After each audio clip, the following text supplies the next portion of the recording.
Hello guys, this is Niala TV.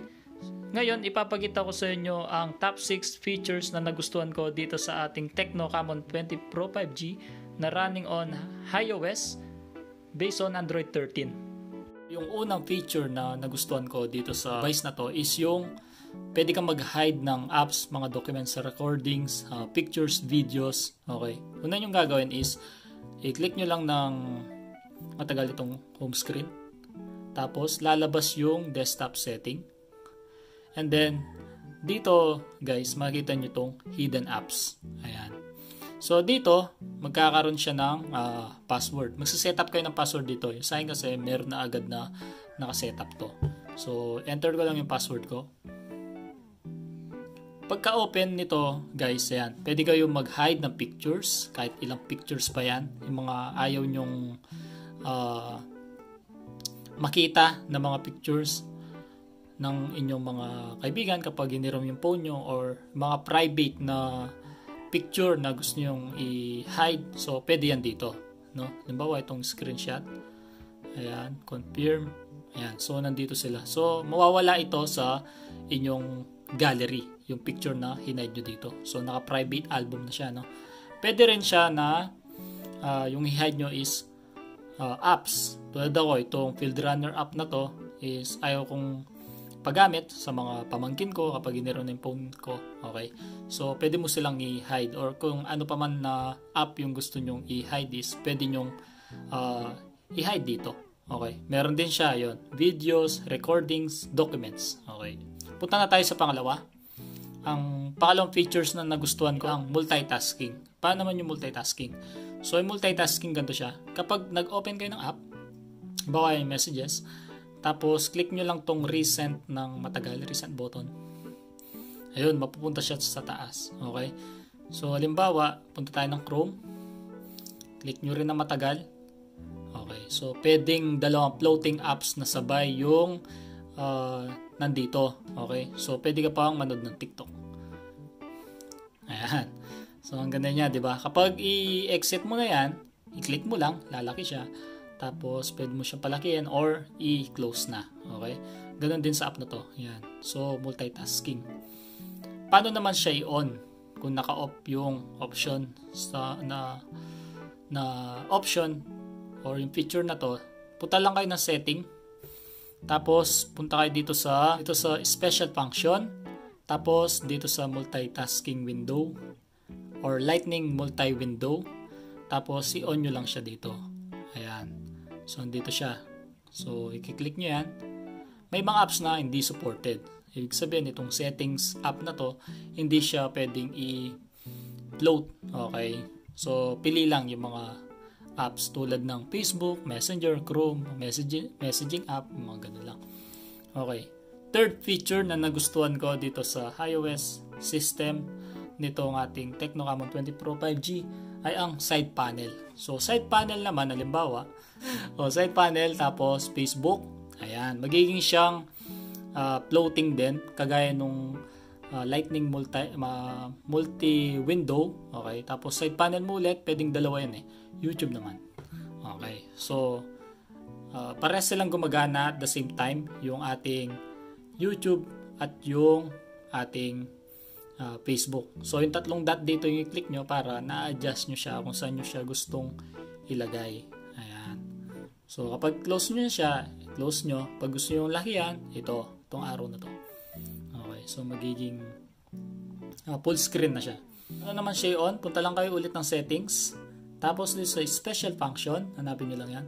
Tapos naman itong smart panel. Ayan. So, pwede nyo siyang i-on, i-off. Ayan. Pwede nyo i-off yung virtual volume slider. Yung pala yung tawag doon. So, panel, side panel. Ayan. So, wala na dito yung volume slider. So, kapag gusto nyo ilagay yung volume slider, okay, para di nyo napindutin yung dalawang button na to. Okay. So, yun lang. Ganun siya. Ganun yung function niya. So, side panel. Okay, pang-apat na tayo. Dito na tayo sa pinakagusto ko, yung always on display. Kapag naka-off siya, yung screen nyo is lalabas itong mga details na yan. Yan, yung battery percentage, kung may nag-message ba, tsaka yung date and time. Tapos ito, pwede nyo siyang i-customize. Okay. Ayan. So kapag nagagalaw yung phone nyo, matik, mag-on yung always on display. Pero kapag naka-steady lang yung phone nyo, di na ginagamit, nakabitaw lang, so hindi siya lilitaw. Pag double click naman, ayan, mag-open na yung screen. Tapos fingerprint. Okay. Dito naman siya i-on sa settings.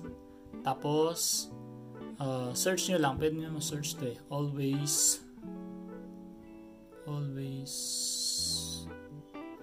on. Yan. Always on display. So, sa personalization siya nakapaloob. Tapos, punta lang kayo dito sa more. Pag naka-off siya, matik, wala na siyang ganun. Okay, so wala siyang naka-display. Okay, yung always on display. Walang nakalagay na mga details dyan. So, kapag in-on nyo, okay, syempre, matik, meron nang lilitaw ulit dun. So, maraming design dyan, guys, no? Na pagpipilian, pumili na lang kayo. Tapos, pwede pa kayo maglagay ng picture. Ayan, click nyo lang. Ayan. Click nyo lang yung plus icon. Tapos, sa taas, ayan, pwedeng picture or video yung ilagay yung mga design niya. So, yung pipiliin ko dito, ito, mas nagustuhan ko yung design nito. Tapos, pwede nyo pang palitan yung kulay nung text. Okay, so gusto nyo yung green, gusto nyo ng pink. Ayan, tatlo yung option nya. Tapos, apply nyo lang. Tapos, kapag i-off screen nyo, ayan, matik lilitaw yung always on display. Napakastig, di ba? Pang-5 na feature na nagustuhan ko dito sa iOS system ng ating Tecno Camon 20 Pro 5G. Alam nyo ba, yung icon na to is kung anong kulay, yung mga icon na to, kung ano yung kulay ng wallpaper nyo, ganoon din yung kulay nila. Okay. Punta lang tayo ng settings. Tapos, dito sa special function. Ayan. Tapos, punta tayo dito sa accessibility. Tapos, sa pinakababa, makita nyo tong nasaan yun? Yung team icons. Ayan. Pagka-click nyo yan, yung mga Google icons natin or yung mga Google apps, kung tawagin, is mag-iiba yung kanilang kulay. Ayan. So, dito yung wallpaper natin is more on ano siya, parang light blue. So, naging light blue yung ibang mga apps natin. Okay. So, konti lang yung supported na apps yung mag-iibang kulay or magtitim or kapares niya yung wallpaper. Kung anong kulay ng wallpaper, ganun din yung kulay ng icon. Okay, so konti lang yung mga supported na apps. Okay, kapag naka-off yun, syempre babalik sa dating itsura yung mga icons. Ayan. Itong pang-last na ituturo ko sa inyo or papakita ko sa inyo is useful siya sa mga may anak, ganyan, may pamangkin na mahilig manghiram ng cellphone. Okay, kung pinapagames nyo lang sila. Ito yung feature na useful, no?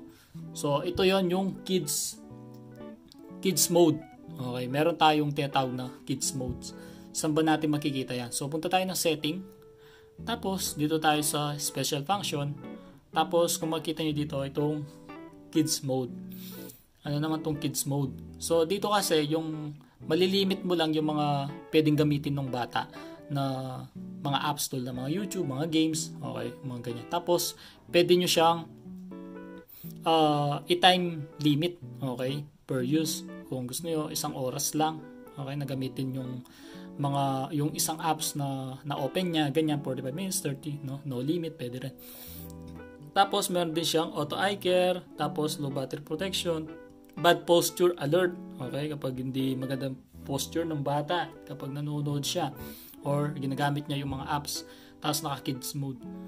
Tapos, meron din dito mga apps na, yan, yung mga gusto mong naka-on lang dito, yun yung mga magagamit lang ng bata na pamangkin mo, ganyan, anak mo, or gagamit nitong device, okay? So, halimbawa, dagdagan natin, camera. Yan. So, may mga naon na kasi ako nauna. So, ibabak mo lang, tapos, enable kids mode. Okay? So, hintayin mo lang siya, yan, magganyan ang itsura niya. Okay? So, hindi niya i-slide yun dito, slide down yung notification mo or yung quick settings sa taas. Ito lang yung kanyang mga mapipindot. Tapos, kapag itatry niyang i-exit yung kids mode, hindi rin pwede kasi magre-require siya ng pattern. Okay? So, dito kasi magsiset up kayo ng pattern or yung lock screen pattern nyo. Okay? Kailangan meron kayong lock screen pattern para ma-activate tong kids modes. Okay? So, ayan. So, ito lang yung mga magagamit ng mga bata. Ayan, yung mga apps na i-node nyo lang. Okay? Kapag i-exit nyo na siya, syempre, i-draw nyo lang yung pattern nyo para ma-exit na siya. So, ayan, na-exit na, no? So, yun yung mga apps na nagustuhan ko or yung mga feature pala na nagustuhan ko dito sa ating iOS system ng ating Tecno Camon 20 Pro 5G. Salamat sa panonood. Sana gusto niyo itong video at mag-subscribe sa ating channel. Tapos, panoorin nyo na rin yung latest kong video dun sa mga bagong phishing link online na nagkakalat para ma-hack ang inyong mga FB. Okay? So, iwasan nyo mag-click sa kahit anumang link or nag-aalok ng mga trabaho online na hindi naman totoo. Tapos, dadalhin kayo sa Telegram, ihingin yung Gcash nyo, Matic, maginala na kayo, scam yung mga yon sa malamang. Okay. Thank you for watching ulit. Bye guys!